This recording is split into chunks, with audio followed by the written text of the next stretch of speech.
आज की इस वीडियो में आप लोगों को बताने वाली हूँ अपनी बर्गर वेबसाइट में एपीआई से रिलेटेड लास्ट कंटेंट के बारे में। हमने इस वेबसाइट को कम्प्लीटली फंक्शनल डिजाइन किया और इसके अंदर काफी अच्छे अच्छे एनिमेशंस का यूज भी किया है। आज इसके अंदर हम अपनी फाइनल फंक्शनैलिटी जो कि हमने एपीआई कार्ड्स के थ्रू ऐड की थी उसको प्रोडक्ट के अंदर इम्प्लीमेंट कराएंगे। यहाँ पर आप एपीआई जो थी वो इम्प्लीमेंट करा सकते थे अपने किसी भी ग्लोबल एपीआई के थ्रू, बट मैंने एक बेसिक स्ट्रक्चर क्रिएट किया था क्योंकि आपके प्रोग्राम के अंदर रिक्वायरमेंट्स भी वही थी। उससे रिलेटेड हमने यहाँ पे अपने प्रोडक्ट्स को एपीआई के थ्रू फेच कर कर यहाँ पर इंटीग्रेट कराना था। तो आज की ये आखिरी वीडियो जिसके अंदर हम इस सेक्शन को क्रिएट करेंगे जिसमें आपके पास हमारे 6 प्रोडक्ट्स जो कि हमने अपनी प्रोडक्ट डॉट जीएस के अंदर कंपाइल किए थे उनको यहाँ पर इम्प्लीमेंट किया है। इस सेक्शन को डिजाइन करेंगे प्रॉपरली। इस सेक्शन की अच्छी बात क्या है कि यहाँ पर हमारे पास जो भी कोई प्रोडक्ट्स होते हैं, पे आप देखें जैसे भी मेरे पास कार्ड के आइटम्स कितने 0 है, तो अगर मैं यहाँ पर एक दो आइटम्स को ऐड टू कार्ट करके क्लिक करती हूँ तो यू कैन इजिली सी के आइटम कार्ट में ऐड भी हो जाता है। क्लियर कार्ड का ऑप्शन भी एंड प्रोसीड टू चेकआउट का ऑप्शन भी अवेलेबल है। आप एक से ज्यादा आइटम्स कार्ड के अंदर ऐड कर सकते हैं और यहाँ पर आपके सारे आइटम्स कार्ट के अंदर एक एक करके ऐड हो जाएंगे। तो देखिए हमने 6 बर्गर्स कंपाइल किए थे। 6 के 6 बर्गर्स अपने इमेजेस के साथ अपने यहाँ पर जो उनकी प्राइसिंग है उसके साथ एनिमेटली यहाँ पर ऐड हुए। मैंने स्क्रीन काफी जूम की हुई है, इससे आपको बहुत जूम होके ये नजर आ रहा है। आप इन सबको ऐड कर सकते हैं, इन सबको रिमूव कर सकते हैं और अपने यहाँ से कार्ड को क्लियर कर सकते हैं। तो सबसे पहले हम क्लियर कार्ड करते हैं तो यू कैन इजिली सी के कार्ड जैसे ही क्लियर हुआ सारे आइटम यहाँ पे रिमूव हो गए। अब मैं सिर्फ 2 आइटम ऐड करती हूँ और आपको प्रोसीड टू चेकआउट करके दिखाती हूँ। मैंने 2 आइटम ऐड किए तो कार्ट ने मुझे यहाँ पे खुद ही फंक्शनैलिटी बताना शुरू कर दी कि 2 आइटम हमारी कार्ट में ऐड है। इसमें मैंने ऑप्शन रखा है कि आप इसको हाइड भी कर सकते हैं और आप इसको व्यू आइटम की कंसिडरेशन में भी रख सकते हैं। ये एक बेसिक इम्प्लीमेंटेशन थी तो मैंने इसमें ऐड कर दी। क्लियर कार्ड मैंने आपको करके दिखाया। अब मैं जैसे इन कार्ड आइटम्स के लिए प्रोसीड टू चेकआउट पे क्लिक करूंगी, आप देखेंगे ये इस तरीके का एक एपीआई चेकआउट प्रोवाइड करेगा। इसमें आपका जो है वो नाम लिखा होगा ऑर्डर से रिलेटेड, साथ ही साथ आपकी प्राइसिंग लिखी होगी और इनका जो टोटल सम होगा वो हमारे पास यहाँ पे लिखा होगा। बिल्कुल इसी तरीके से आप कहीं पे भी शॉपिंग करते हैं या कोई भी इम्प्लीमेंटेशन करते हैं किसी भी जगह पे फूड से रिलेटेड, तो इसी तरीके से आपके पास उसका आउटपुट आता है। देन जैसे ही मैं यहाँ पे कंफर्म ऑर्डर पे क्लिक करूंगी ये मुझसे कहेगा कि आपका ऑर्डर जो है वो यहाँ पे कंफर्म हो गया और मैं यहाँ से तो क्या कर दूंगी सिंपल ओके। तो इस तरीके से हमने जो है वो इसको डिजाइन किया। बेसिक मकसद इस प्रोग्राम का जो था वो एक ऐसी ई कॉमर्स वेबसाइट बनाना था जिसमें हम ये जो हमारे आइटम्स हैं ये किसी एपीआई के थ्रू फेच करें। तो हमने अपनी बेसिक एपीआई का यूज करते हुए प्रोडक्ट डॉट जीएस के अंदर इनको इम्प्लीमेंट किया। आप इसको काफी अच्छे सा लुक दे सकते हैं। मैंने इसको नॉर्मली लुक प्रोवाइड किया है क्यों, क्योंकि हमारी वेबसाइट वैसे इतनी ज्यादा अच्छे तरीके से बनी हुई है, काफी अच्छी एनिमेशन भी उस पर हुई हुई है, तो इसलिए मैंने इसको जो है वो ज्यादा कंपाइलेशन देने की कोशिश बिल्कुल भी नहीं की है। तो इसी तरीके से हमने इसको सिंपल रखा है। अब हम इसकी कोडिंग करना शुरू करते हैं, फिर मैं आपको पूरा प्रोसेस बताती हूँ कि हम किस तरीके से इस सेक्शन को कंपाइल करेंगे। सबसे पहले आपने अपना विजुअल स्टूडियो कोड खोल लेना है, साइड बाय साइड दोनों चीजों को यहाँ पे इम्प्लीमेंट कर लीजिए। तो इस तरीके से मैं स्मॉलर सेक्शन कर देती हूँ, यहाँ से बी सेक्शन रिमूव हो जाएगा और साथ ही साथ हम क्या करेंगे अपने विजुअल स्टूडियो कोड के अंदर यहाँ पे कोडिंग के प्रोसेस को भी कंपाइल कर लेंगे। अब आपने ये जो पूरा कोड करना है ना, ये आपने किस फाइल के अंदर करना है, वो फाइल है आपकी मेन्यू आइटम्स की। कंपोनेंट के अंदर आपके पास मेन्यू आइटम्स के नाम से एक फाइल होगी। आप जैसे इसको खोलेंगे ना, इससे पहले से ही काफी सारा कोड लिखा हुआ था। आपने वो सारा कोड क्या करना है इसमें से रिमूव कर देना है। अब जैसे इसमें सारा कोड रिमूव करेंगे ऑब्वियसली एरर आएगा। इसके बाद आपने यहाँ पे बेसिक सिंटेक्स लिख लेना है। बेसिक सिंटेक्स लिखने के बाद हमारे पास क्या होगा कि हम यहाँ पर इसका कोड जो है वो लिखना शुरू करेंगे। तो अब मैं यहाँ पर इसका कोड जो है वो लिखना शुरू करती हूँ, फिर आपको पूरा प्रोसेस बताती हूँ। देखिए जो मेन्यू आइटम लिखा था वो यहाँ पर लिखा हुआ आ गया है मेरे पास। अब हमने क्या करना है, हमने यहाँ पे एक करके चीजों को इम्प्लीमेंट करना है और फिर जो है वो हम इसको कम्प्लीटली यहाँ पे ड्रॉ करते चले जाएंगे। तो दोनों चीजों को थोड़ा साइड बाय साइड रख लेते हैं ताकि हमें दोनों चीजें जो है वो यहाँ पे नजर आती रहें। तो उसके लिए क्या करते हैं, कंपाइलेशन कर देते हैं यहाँ पे अपने मेन्यू की थोड़ी सी और अपने विजुअल स्टूडियो कोड को यहाँ पे रख सकते हैं। अब हमने क्या करना है, अब हमने सबसे पहले यहाँ पे चीज़ों को डिफाइन करना है। तो चीज़ों को डिफाइन करने के लिए हम क्या करते हैं, फिलहाल के लिए मैं थोड़ा-सा जो कोड है उसको यहाँ से हटा देती हूँ। क्यों? क्योंकि जब तक मैं कोड लिखूँगी स्क्रीन पे कोई चीज़ नज़र नहीं आएगी। तो ये जो मैंने बेसिक आरएफसी का फंक्शन लिखा था, मैं क्या करूँगी, मैं इसको भी हटा दूँगी। इसको हटाने के बाद अब हमने क्या करना है, अब हमने यहाँ पे अपना कोड जो है वो लिखना शुरू करना है। हम सबसे पहले क्या करेंगे यहाँ पे, क्योंकि हम इसको यूज़र इंटरफेस में यूज़ करें, तो मैं सबसे पहले यहाँ पे इंश्योर करूँगी कि क्लाइंट रेंडरिंग होनी चाहिए। तो उसके लिए मैं यूज़ क्लाइंट का यूज़ करूँगी। इसके बाद हम इम्पोर्ट की स्टेटमेंट का यूज़ करेंगे। इसके अंदर सबसे पहले हम अपने स्टेट के हुक को कॉल करेंगे। स्टेट के हुक के साथ-साथ मुझे कौन-सा हुक इसमें दूसरा कॉल करना होगा, इफेक्ट का हुक। क्यों? क्योंकि हम एपीआई को यहाँ पे यूटिलाइज़ करें। दोनों हुक्स कहाँ से आते हैं? दोनों हुक्स रिएक्ट से आते हैं हमारे पास, तो यहाँ पे रिएक्ट से रेंडर हो जाएँगे। इसके बाद हमने यहाँ पे दोबारा से एक चीज़ इम्पोर्ट करनी है जो कि कहलाती है नेविगेशन। नेविगेशन के लिए हम यूज़ राउट का यूज़ करते हैं, तो हम यहाँ पे राउटर का यूज़ करेंगे जो कि हम नेक्स्ट नेविगेशन से यूज़ करेंगे। आप राउटर से भी यूज़ कर सकते हैं, बट मैं यहाँ पे जो है वो नेविगेशन से इसको यूज़ करूँगी। ठीक है? नेविगेशन से यूज़ करने के बाद हमने क्या करना होगा, यहाँ पे अपने जो हमारा प्रोडक्ट कार्ड था हम उसको इम्पोर्ट करेंगे। तो मैं यहाँ पे दोबारा जाती हूँ, इम्पोर्ट कराती हूँ किसको, हमारे प्रोडक्ट कार्ड को कहाँ से इम्पोर्ट कराना है, प्रोडक्ट कार्ड से इम्पोर्ट कराना है। ये बात भी आपका डायरेक्टली आ जाएगा। इसके साथ-साथ हम एपीआई यूज़ करें तो हम चौथी चीज़ जो इम्पोर्ट कराएँगे वो क्या होंगे, वो होंगे हमारे पास यहाँ पे हमारे प्रोडक्ट्स, जो कि हमने कहाँ से इम्पोर्ट कराने होते हैं, जो कि हमने टाइप से इम्पोर्ट कराने होते हैं। ये मत भूलिएगा कि ये सारी चीज़ें अभी डाउनवर्ड्स क्यों जा रही हैं, लाइक इम्प्लीमेंट क्यों नहीं हुई? क्योंकि अभी हम कोड यहाँ पे लिख रहे हैं। अब मैं एक कांस्टेंट बनाती हूँ, उस कांस्टेंट को एक नाम देती हूँ होम का, आप कोई भी नाम दे सकते हैं, कोई फ़र्क नहीं पड़ता। देन एक एम्प्टी एरो फंक्शन के अंदर हम क्या करते हैं, अपनी चीज़ों को डिफाइन करते हैं। सबसे पहले हम स्टेट वेरिएबल का यूज़ करते हैं, प्रोडक्ट, कार्ड की विजिबिलिटी, चेकआउट मॉडल को यहाँ पे हैंडल करते हैं। जो हमारी 4-5 चीज़ें हमने बनाई हैं उनको क्या करते हैं, हैंडल करते हैं। तो सबसे पहले प्रोडक्ट की लिस्ट लेते हैं, तो प्रोडक्ट की लिस्ट क्या होगी, कांस्टेंट होगी। कांस्टेंट के अंदर हम यहाँ पे प्रोडक्ट्स का यूज़ करेंगे, प्रोडक्ट्स होंगे तो उनको हम यहाँ पे सेट भी करेंगे। तो सेट प्रोडक्ट्स करके हम यहाँ पे इसको सेट कर लेंगे। दोनों चीज़ों के सेट आउट होने के बाद हमने क्या करना होता है, हमने यूज़र स्टेट का हुक यहाँ पे यूज़ करना होता है, और यूज़र स्टेट का हुक यूज़ करते हुए हम किस चीज़ को कॉल करते हैं, हम यहाँ पे प्रोडक्ट को कॉल करते हैं। आपको अब तक तो ये सारी चीज़ें याद हो गई होंगी कि हम जो है वो एरे के अंदर इसको कॉल कर कर क्लोज़ करते हैं, देन हम ब्रैकेट्स के अंदर एक अदद एम्प्टी एरे यूज़ करते हैं। तो आप कमेंट सेक्शन में बताएँ कि हम यहाँ पे ऐसा क्यों करते हैं? हमने प्रोडक्ट की जो लिस्ट है अपनी उसको सबसे पहले कॉल किया। इसके बाद हम एक और कांस्टेंट बनाएँगे। इस कांस्टेंट के अंदर हम क्या करेंगे, इसके अंदर हम कार्ड को कॉल करेंगे और क्या कर देंगे, इस कार्ड को भी हम यहाँ पे सेट कर देंगे। हम जो-जो चीज़ें कॉल करते हैं, हम उसको यहाँ पे सेट करते चले जाते हैं। इसी तरीके से हम यहाँ पे भी यूज़र स्टेट के हुक का यूज़ करेंगे, और यहाँ पे क्या करेंगे, यहाँ पे हम ये करेंगे कि यहाँ पे अपने प्रोडक्ट्स को कॉल करेंगे। प्रोडक्ट्स को कॉल करने के साथ-साथ इसको एरे के अंदर कॉल करेंगे। एरे को जो है वो यहाँ पे क्लोज़ करेंगे, देन ब्रैकेट्स का यूज़ करके दोबारा से एरे का यूटिलाइज़ेशन करेंगे। कोई इंडेक्सिंग नंबर नहीं देंगे, तो इससे क्या होगा कि हमारे कार्ट के जो आइटम्स होंगे वो खुद ही यहाँ पे ऐड होते चले जाएँगे। अब हमने कार्ड में फंक्शनैलिटी ऐड की थी, इसको शो भी कर सकते हैं, उसको हाइड भी कर सकते हैं, तो वो ऐड कर लेते हैं। उसके लिए एक और कांस्टेंट बनाते हैं।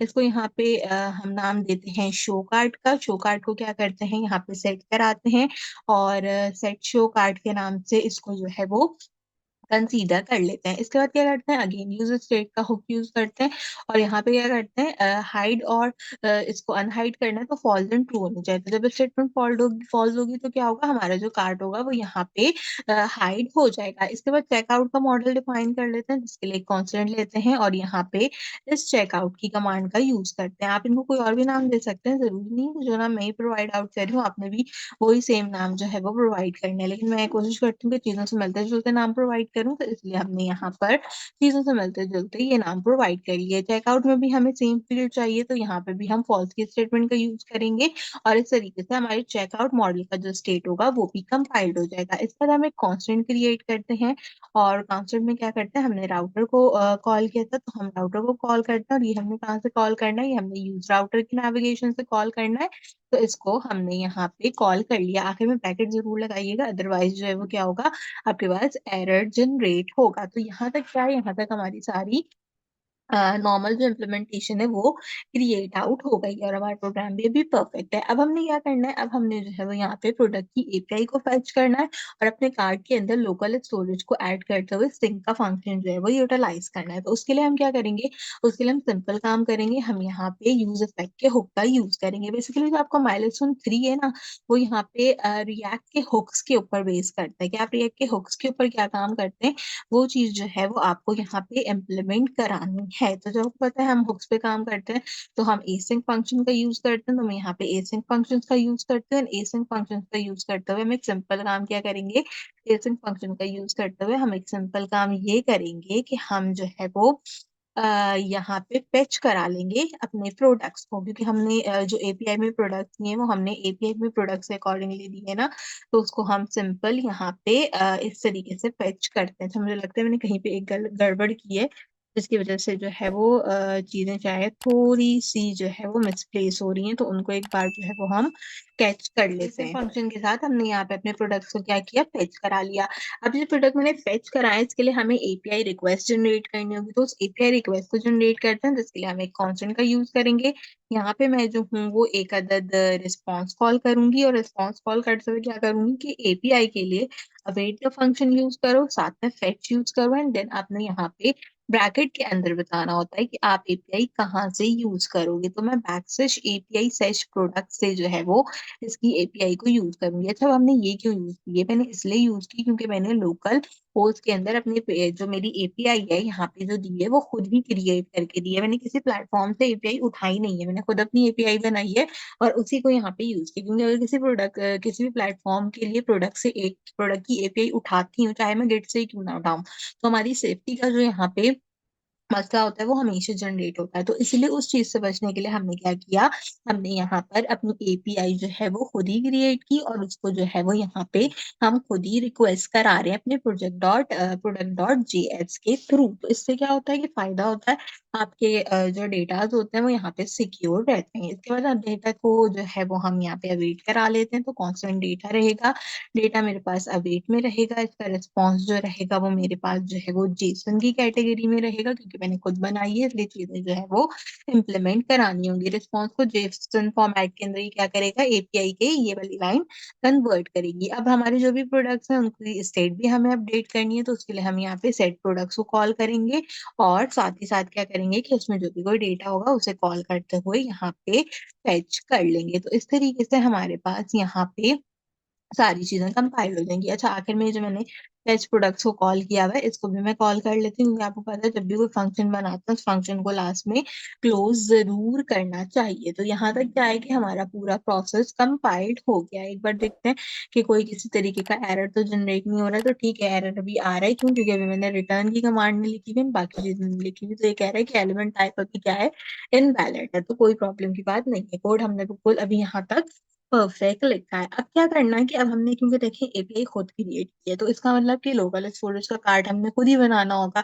मैं अगर कहीं से उठाती तो फिर ये प्रोसेस और थोड़ा लेंदी होता, तो हमने खुद ही बनाया है। तो उसके लिए हम क्या करते हैं, उसके लिए हम यहाँ पे इसको लोकली कॉल करते हैं। तो मैं सबसे पहले कॉन्स्टेंट बनाती हूँ और मैं कहती हूँ कि आप इसको एक नाम दो सेफ कार्ड का। सेफ कार्ड में क्या होगा कि लोकली जो डेटा होगा वो स्टोर्ड होगा, और इसके अंदर मैं क्या करूंगी, लोकली करा लूंगी अपने स्टोरेज को कॉल, और जो मेरे आइटम होंगे उनको गेट आइटम के फंक्शन से कॉल कर दूंगी और इसको एक नाम दे देती हूँ जो कि रहेगा कार्ड। ठीक है, कार्ड के अंदर जो भी सामान होगा वो ऐड होगा। आखिर में सेमीकोलन जरूर लगाना, वरना ये प्रॉब्लम क्रिएट करेगा। देन इसके बाद हमने क्या करना है, अपने सेफ कार्ड को कॉल करना, और सेफ कार्ड को कॉल करते हुए हम यहाँ पे अपने सेट कार्ड के फंक्शन को कॉल कर लेंगे। सेट कार्ड का फंक्शन जो है वो किस में आएगा, वो ऑब्वियसली जेसन में आएगा। और जेसन के साथ साथ जेसन की 3 टाइप होती है, एक सैम्पल, एक फ्रेज, जिसके अंदर हम जो है वो जावास्क्रिप्ट की जो हमारी ऑब्जेक्ट नोटेशन होती है उसको स्ट्रिंग और ऑब्जेक्ट के अंदर कन्वर्ट कराते हैं। तो हम ये वाली फ्रेज वाली यहाँ पे यूज करेंगे मेथड। इसके बाद यहाँ पे क्या होगा, इसके बाद मुझे यहाँ पे ये जो मेरा सेव कार्ट होगा इसको कॉल करना होगा। तो इस तरीके से हम इन सारी चीजों को कॉल्ड आउट कर लेंगे। अब आखिर में हमने क्या करना है, आखिर में आपने एक बहुत ही अच्छी चीज़ का ख़्याल रखना है कि आपने यहाँ पे लगाना है कॉमा, देन आपने यहाँ पे लगाना है ब्रैकेट्स और ब्रैकेट्स के बाद यहाँ पे लगेगा आपका कॉमा। ये 3 चीज़ें आपने जो है वो लाज़मी यहाँ पे कंपाइल करनी है। मैं इसलिए थोड़ा-सा स्पेस देके लिखती हूँ ताकि किसी किस्म की ना कोई प्रॉब्लम आपके पास पेश नहीं आए। पेज पे तक यहाँ खत्म हो गया और जो हमारी लोकल स्टोरेज थी वो बेसिकली यहाँ पे खत्म हो गई। ठीक है, मैं यहाँ पे लिख भी देती हूँ लोकल स्टोरेज। ठीक है, अब हमारी लोकल स्टोरेज यहाँ पे खत्म हो गई। अब हमने क्या करना है, अब हमने जो हमारे प्रोडक्ट्स हैं उनको हमने कार्ट में ऐड कराना है, यानी कि मुझे क्या करना है, अब मुझे ऐड टू कार्ट वाले फंक्शन के लिए यहाँ पे वर्किंग करनी होगी। एपीआई खुद बनाई है तो इसीलिए जो है वो वीडियो भी थोड़ी लंबी होगी और चीजें जो है वो इम्प्लीमेंटेशन वाइज होंगी, अदरवाइज कहीं से उठाती तो फिर जो है वो और इससे भी ज्यादा लेंदी प्रोसेस होता। तो उस चीज से बचने के लिए मैंने खुद ही जो है वो इसको बना लिया। अब आपको याद होगा हमने ऐड टू कार्ट जो है वो यहाँ पे डिफाइन किया था अपनी लास्ट वीडियो के अंदर, तो हम वो वाला ऐड टू कार्ट को यहाँ पे कॉल करेंगे और क्या करेंगे, उसके अकॉर्डिंगली प्रोडक्ट को कार्ट में ऐड करेंगे। तो प्रोडक्ट को कार्ट में ऐड करने के लिए क्या चीज चाहिए होगी, प्रोडक्ट्स चाहिए होंगे। इसके साथ साथ क्या चाहिए होगा, इसके साथ साथ हमें इसको कंपाइल कराना होगा प्रोडक्ट के अंदर। एक एम्प्टी एरो फंक्शन क्रिएट करते हैं और एरो फंक्शन को क्रिएट करते हुए क्या करते हैं, अपने कार्ड को सेट करते हैं और सेट कार्ड का यूटिलाइजेशन करते हुए हम इसको प्रिवेंट करते हैं कार्ड के अंदर एंड जो भी कोई कार्ड के अंदर प्रीव्यू आएगा वो आ जाएगा प्रिवेंट करने से। और साथ ही साथ क्या होगा, हम इसके अंदर कांस्टेंट अपग्रेड करते रहेंगे। कार्ड के अंदर में जो जो आइटम ऐड कर रही हूँ हम वो भी इसके अंदर ऐड करेंगे ना, तो उसको क्या करते हैं, उसको हम एक कांस्टेंट अपडेटेड कार्ड के नाम से अपडेटेड कार्ड के नाम से इसको जनरेट कर लेते हैं और साथ में क्या करते हैं, इसके अंदर रेस्ट पैरामीटर्स का यूज करते हैं। तो रेस्ट पैरामीटर्स का यूज करके हम सबसे पहले प्रिवेंट कार्ड का यूज करते हैं। इसके बाद मुझे क्या करना होगा, कार्ड के अपडेशन के लिए प्रोडक्ट्स चाहिए होते हैं। जो भी कोई प्रोडक्ट होंगे मेरे उनका यूटिलाइजेशन करूंगी और इसके साथ साथ क्या करूंगी, इसको लोकल स्टोरेज में सेव कराऊंगी। तो उसके लिए लोकल स्टोरेज को कॉल करती हूँ और जो भी कोई मैंने आइटम सेलेक्ट किया होगा उसको सेट कराऊंगी। इसके साथ साथ जो कार्ट मैंने यहाँ पर डिफाइन किया था हम उसको डिफाइन करेंगे और क्या करेंगे, जेसन ऑब्जेक्ट को कॉल करेंगे। इसके साथ साथ हमने अपने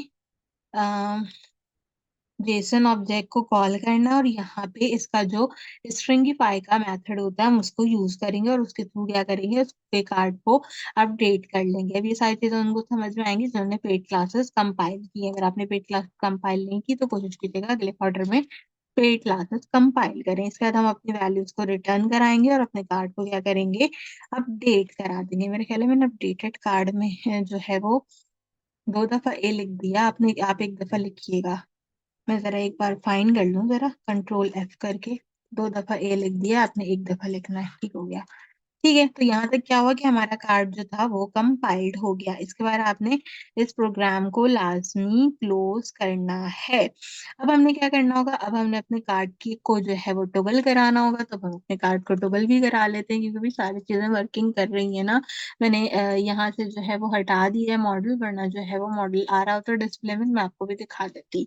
अभी मॉडल भी शो करा लेते हैं, थोड़ी सी चीजें जो है वो कंपाइल करें उसके बाद जो है वो हम इसको देखते हैं। अब कार्ड की विजिबिलिटी पे बात करते हैं तो सबसे पहले कार्ड विजिबिलिटी के ऊपर आ जाते हैं। तो कार्ड की जो विजिबिलिटी है हम उसको कंपाइल करते हुए यहाँ पे क्या करेंगे, कांस्टेंट क्रिएट करेंगे। इसके अंदर हम जो है वो टॉगल कराएंगे अपने कार्ड को हमेशा। और अब यहाँ से तो जो है वो बेसिक नेक्स्ट चीज है, इसमें तो आपको राउट्स और बाकी चीजें कराती हूँ तो it could be easy for you to understand. ठीक है, तो अब हमने क्या करना है, शो हाइट का टॉगल कराना है। तो इसके लिए हम सेट कर लेंगे यहाँ पे सेट शो कार्ड को जो कि मैंने डिफाइन किया था।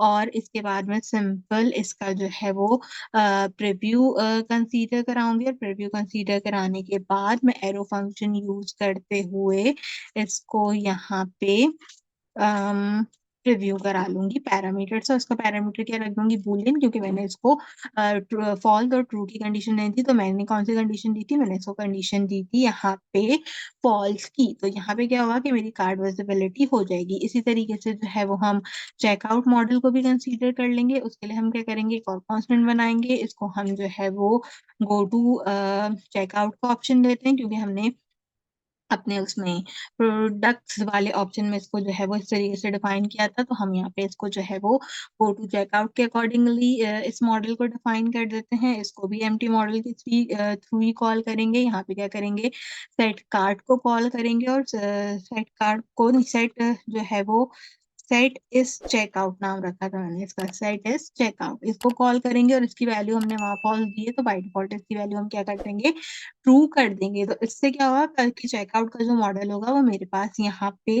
डिस्प्ले होना शुरू हो जाएगा। याद रखें, जहां जहां सेमी कॉलन लगा रही हूँ आपने भी वहां पे सेमी कॉलन लगाना है। अब हम अपनी अगली चीज जो है वो कार्ड क्लियर मेथड को यूज कर लेते हैं। मतलब जब कार्ड से कोई चीज क्लियर करानी होगी तो वो कार्ड क्या करेगा, वो भी हमने देखना होगा, तो हम उसको भी देख लेते हैं यहाँ पे। इस मेथड के लिए क्या करेंगे, इस मेथड के लिए हम सिंपल एक कांस्टेंट का यूज करेंगे। इसमें हम जो है वो क्लियर कार्ड को यूटिलाइज करते हैं। इसके बाद ब्रैकेट्स का यूज करते हैं, ब्रैकेट्स एम्प्टी रखेंगे, एक एरो फंक्शन क्रिएट करते हैं और कार्ड की स्टेट को सबसे पहले रीसेट कराते हैं। इसके लिए सेट कार्ड का यूज करते हैं और ब्रैकेट्स में एम्प्टी एरे जो है वो कंसीडर कर लेते हैं और इसको जो है वो सेमीकोलन लगा के हमने सेट करा लिया। इसके बाद अपने लोकल स्टोरेज को कॉल करेंगे और लोकल स्टोरेज में से क्या करेंगे, क्लियर करने के लिए रिमूव आइटम का मेथड यूज करेंगे। और कहाँ से रिमूव करना है भाई, कार्ड से रिमूव करना है, तो कार्ड को यहाँ पे डिफाइन कर देंगे। तो कार्ड में जो भी कोई चीज होगी वो यहाँ पे हमारे पास रिमूव हो जाएगी। तो इस तरीके से हमने अपने प्रोग्राम को कंसीडर कर लिया। एक बार प्रिंटर से फॉर्मेट कर देते हैं ताकि थोड़ा ठीक लगे। यहाँ तक हमारे पास ये कंपाइल्ड हो गया। अब हम यहाँ पे अपनी रिटर्न की कमांड का यूज करते हैं, रिटर्न के ब्रैकेट्स यूज करते हैं और इसके अंदर एक डिफ कंसीडर करते हैं और डिफ के अंदर मेन्यू आइटम लिखते हैं और फिर देखते हैं कि हमारे प्रोग्राम में कोई चीज इम्प्लीमेंट होती है। तो अभी फिलहाल के लिए हमारे प्रोग्राम में कोई चीज इम्प्लीमेंट नहीं होती क्योंकि ये कह रहे हैं कि लेजी एलिमेंट है और क्या कर रहा है यहाँ पे, रिजॉल्व करे किसी क्लास और फंक्शन को। ठीक है, कोई मसले की बात नहीं है। यहाँ पे हमारे पास अगर स्टिल, अच्छा वो इसलिए भी दे रहा होगा कि मैंने जो है वो लास्ट में एक्सपोर्ट डिफॉल्ट नहीं कराया ना।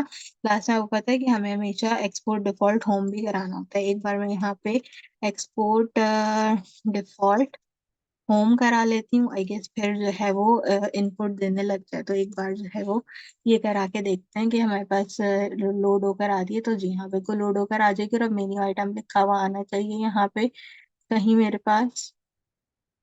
तो लेट्स सी, यहाँ पे लिखा हुआ आना चाहिए मेन्यू आइटम, बट फिलहाल के लिए तो लिखा हुआ नहीं आ रहा। चलो कोई बात नहीं, अगर लिखा हुआ नहीं आ रहा, शायद थोड़ी देर में लिखा हुआ आ जाए। तो अब हम क्या करते हैं, अब हम दोनों को साइड बाय साइड कर लेते हैं ताकि अगर कुछ भी इम्प्लीमेंटेशन हो तो वो हम यहाँ पर देखते रहें। तो अब हम आगे अपने रिटर्न के डिफ के अंदर और अब यहाँ पे हम जो है वो पूरा प्रोसेस शुरू करेंगे जिसके थ्रू हमने क्या करना होगा, हमने यहाँ पे अपनी चीजों को कंपाइल करना होगा। अच्छा जी, अब सबसे पहला काम क्या करते हैं, अपने मेन डिव में आ गए हैं। डिव में आने के बाद सबसे पहले मुझे यहाँ पे रखती हूँ। ठीक है, सबसे पहले मुझे यहाँ पे क्या करना होगा, क्लास नेम की प्रॉपर्टी ऐड करानी होगी। क्लास नेम की प्रॉपर्टी को ऐड कराते क्यों है, ताकि हम अपनी टेलबन जो है वो इसके अंदर कंपाइल कर सकें। तो क्लास नेम की प्रॉपर्टी ऐड कराते हैं, इसको यहाँ पे हम रिलेटिव कराएंगे, मिनिमम हाइट इसकी स्क्रीन वाइज करा लेंगे। इसके साथ साथ वाई एक्सिस से इसकी पैडिंग हम 6 डिफाइन कर देंगे।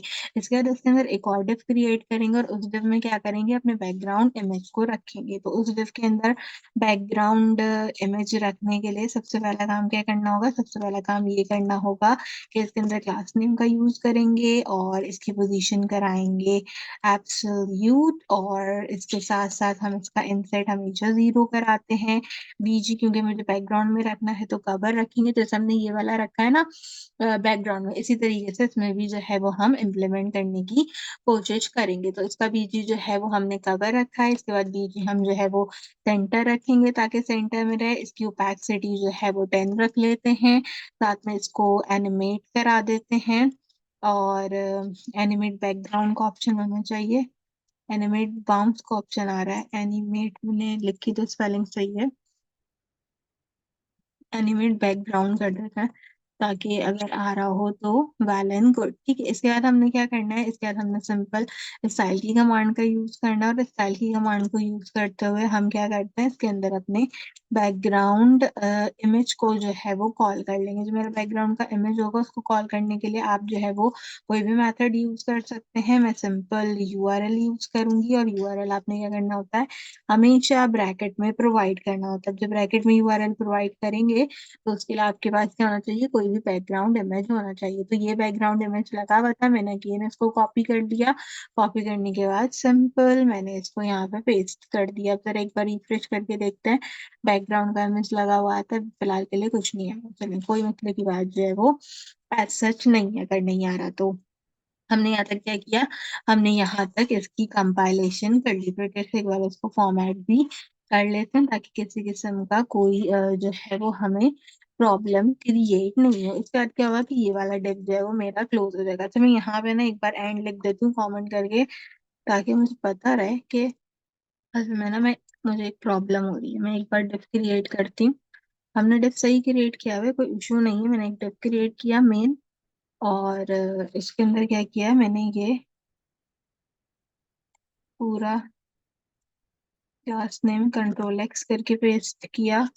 देन मैंने इसको डिलीट किया, एंड आफ्टर दैट ये जो डिव है मेन डिव के अंदर पेस्ट कर दिया। अब एक बार डॉक्यूमेंट फॉर्मेट करते हैं, एंड अभी भी नहीं लिख रहा। मुझे यहाँ पे बस एंड लिखना था, पता नहीं अभी एंड क्यों नहीं लिख रहा। चलें कोई बात नहीं, हम एक और डिव बनाते हैं। इस डिव के अंदर क्या करेंगे, इस डिव के अंदर लिखेंगे डिलीशियस बर्गर्स इन अवर मेन्यू। हाँ मतलब कुछ भी लिख सकते हैं, उससे कोई फर्क जो है वो एज नहीं पड़ता। यहाँ पे इम्प्लीमेंट होना चाहिए, मुझे पता नहीं कि इम्प्लीमेंट क्यों नहीं हो रहा, उसका रीजन क्या है, बट लेट्स सी। खैर, क्लास में प्रोवाइड करते हैं, इसको हम रिलेटिव रखते हैं, रिलेटिव के साथ जेड इंडेक्सिंग पे रखते हैं, और जेड इंडेक्सिंग पे इसको हमेशा 10 सेलेक्ट करेंगे। इसके बाद हमने जो है वो यहाँ पे रिकॉर्ड क्रिएट करना है। इस डिव के अंदर क्या चीज करनी होगी, इस डिव के अंदर मुझे जो है वो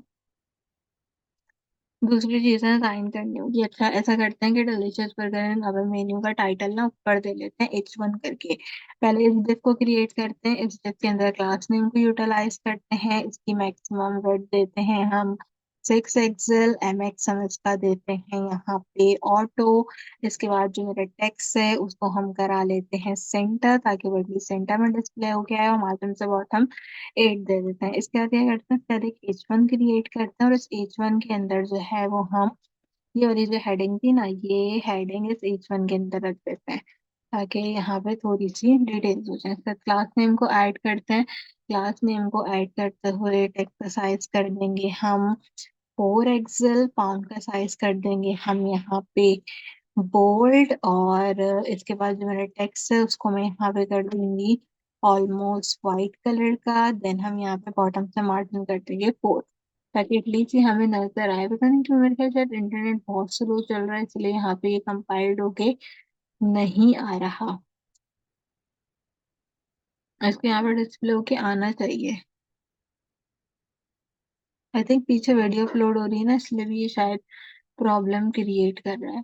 चलो कोई बात नहीं, हम पहले सारी चीजें लिख लेते हैं, ये सब तो हम बाद में भी देख लेंगे क्या आउटपुट आ रहा है, क्या आउटपुट हमारे पास नहीं आ रहा। अब आ गया H1। H1 के बाद क्या करते हैं, पैराग्राफ टैग लिखते हैं। पैराग्राफ टैग में लिखते हैं हम explore our section of mouth watering burgers to order ना। ये मतलब आप कुछ भी लिख सकते हैं, उससे कोई फर्क नहीं पड़ता। देन हम क्लास नेम का यूटिलाइजेशन करते हैं, टेक्स्ट का साइज हम एक्सेल कर देते हैं, टेक्स्ट का साइज जो है वो हम यहाँ पे वाइट कर देते हैं, ताकि बैकग्राउंड में जो है वो एटलीस्ट मुझे नजर आए। और एक बार डॉक्यूमेंट को फिर से फॉर्मेट भी कर देते हैं। तो यहाँ तक क्या होगा कि यहाँ तक मेरी जो मेन सेक्शन होगी वो कंपाइल्ड हो जाएंगी।